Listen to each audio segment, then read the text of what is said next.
What is going on, guys? It is Wrestlelamia here, back with another video, and there's some huge news to report today. The headlines include the WWE Crown Jewel 2019 announcements, Sasha Banks back for good, The Undertaker's next big opponent, Trademarking The Phenom, AEW having no interest in Punk, Seth Rollins deletes his Twitter account, what really happened in Vegas between Goldberg and Ziggler, and a former WWE superstar passes away. Let's waste no further time and get into the first story, as WWE makes an announcement for the Crown Jewel 2019. Never one to let mainstream popular opinion influence him, Vince McMahon is sending the WWE back to Saudi Arabia for an encore Crown Jewel event. Scheduled for 31st October 2019, the WWE's second Saudi event this year currently has no matches scheduled, but it's likely the promotion will feature a match between legends, much as it's done in the past. Hopefully the Saudi officials have been reminded not to ask for appearances from deceased superstars such as Randy Savage, The Ultimate Warrior, or Yokozuna as they've previously done. Hulk Hogan and The Undertaker recently cut a hype video for the event, another sign that WWE recognizes how much their Saudi clients value WWE legends. Next up, Sasha Banks back for good. Whatever problems Sasha Banks may have had with the WWE appear to be solved, as the boss has recently signed a new contract with the WWE, locking her in.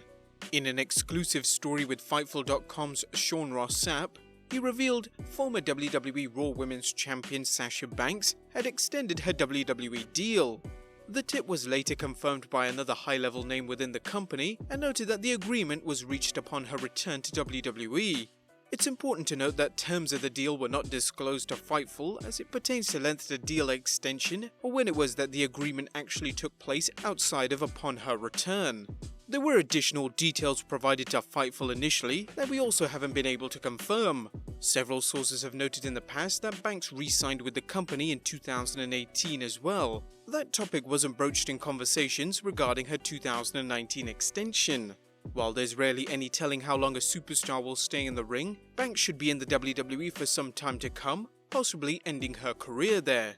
Next up, The Undertaker's next big opponent.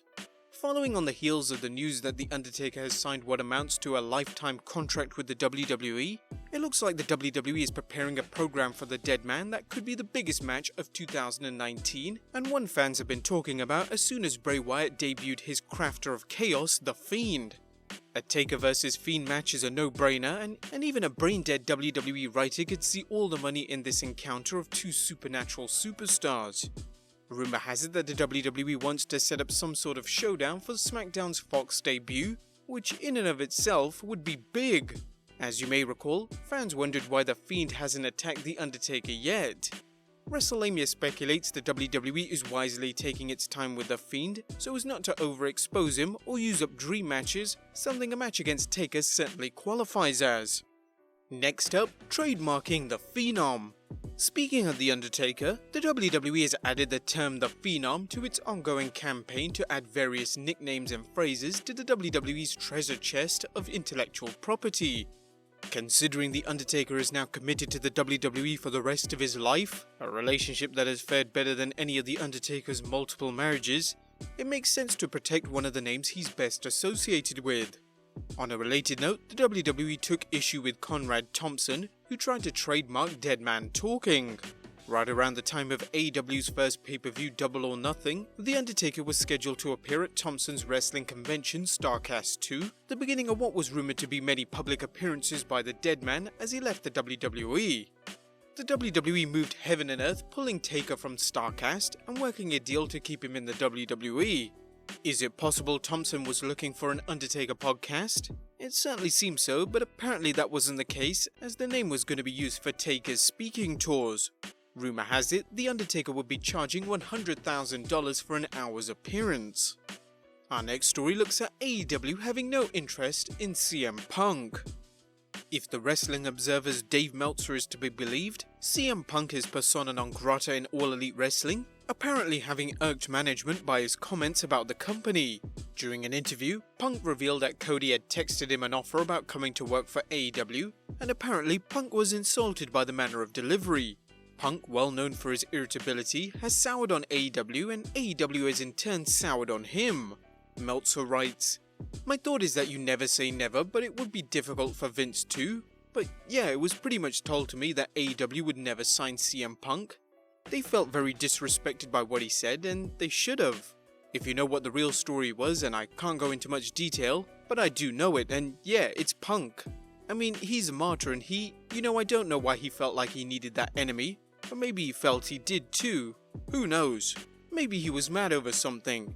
I can't figure out how he's always wired. But it's a surprise, but we'll see what happens. Two things come to mind first. AEW could be working its fans, hoping to surprise them if Punk does sign with them. And second, if AEW executives know Punk has signed with the WWE, or that he's close to doing so, they want to make it look like they didn't want him to avoid the embarrassment of Punk choosing WWE over them.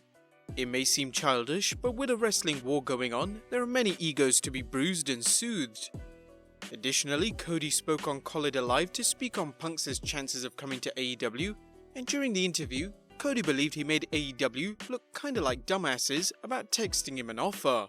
He mentioned, "He did kinda make us look like dumbasses, saying we sent him a text offer. I'm sure we texted him, but we also called him. Someone also met you in a coffee shop. We made genuine efforts.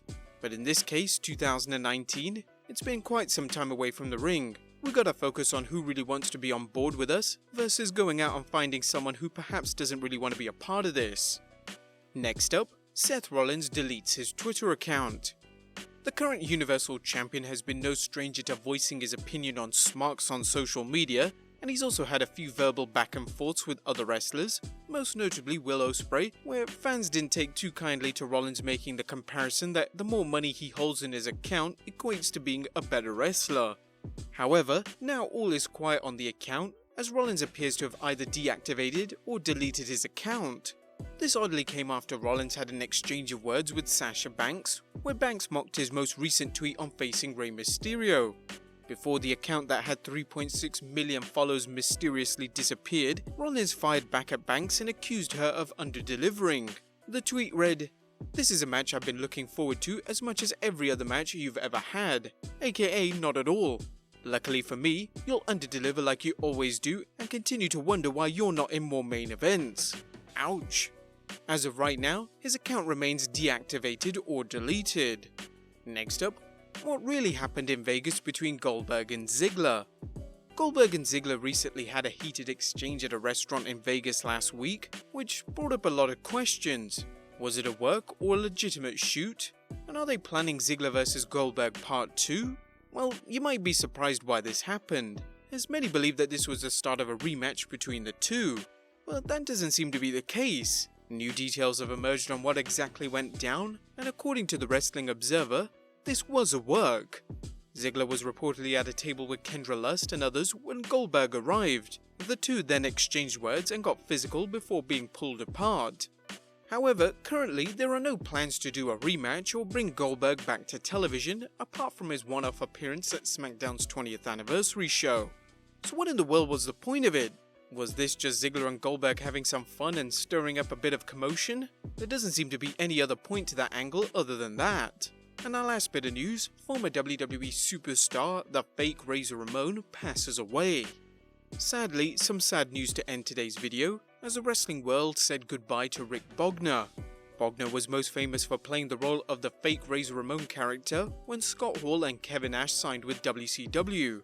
Bogner left the WWE once they dropped the angle and went on to work in New Japan Pro Wrestling, where he sadly suffered a neck injury and would retire from wrestling in 1999. It's unknown what happened to him after, but the Cauliflower Alley Club confirmed his passing. The Cauliflower Alley Club would like to pass our condolences to the family and friends of Rick Bogner, aka Big Titan from FMW and fake Razor Ramon in the WWF. Per his brother, Rick passed away suddenly at the age of 49, back on the 20th of September. A great speaker, he will be sorely missed. We at Wrestlelamia would like to offer our condolences to the Bogner family. But there you have it guys, all the latest wrestling news that happened this weekend. Be sure to leave your comments down below, subscribe if you haven't already, follow us on Instagram and Twitter, and I'll see you next time with some more wrestling content.